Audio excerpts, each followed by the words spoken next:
গৌরাঙ্গ মহাপ্রভু নিত্যানন্দ প্রভু এইভাবে অবতীর্ণ হয়ে লীলাবিলাস করছেন।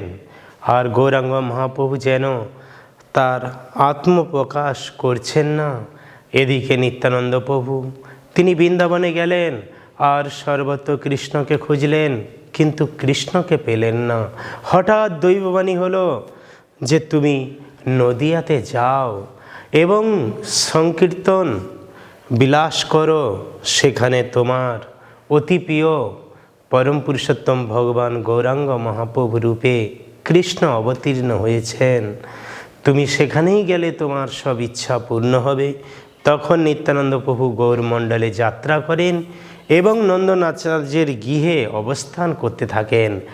আর একদিন সর্বান্তর্যামী গৌরসুন্দর স্বপ্নে দর্শন করলেন এবং সব ভক্তদের বললেন, আমি এক দিব্য স্বপ্ন দেখলাম যে তালোধ্বজ রথে এক দিব্য পুরুষ আমার গৃহে অবতীর্ণ হলো এবং বিশালাকায় মহাপুরুষ, তার হাতে মুষল, তিনি আমার বাড়িতে আসলেন।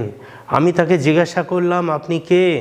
তিনি বললেন, আমি নিমাই পণ্ডিতের বড় ভাই, আগামীকাল আমরা মিলিত হব।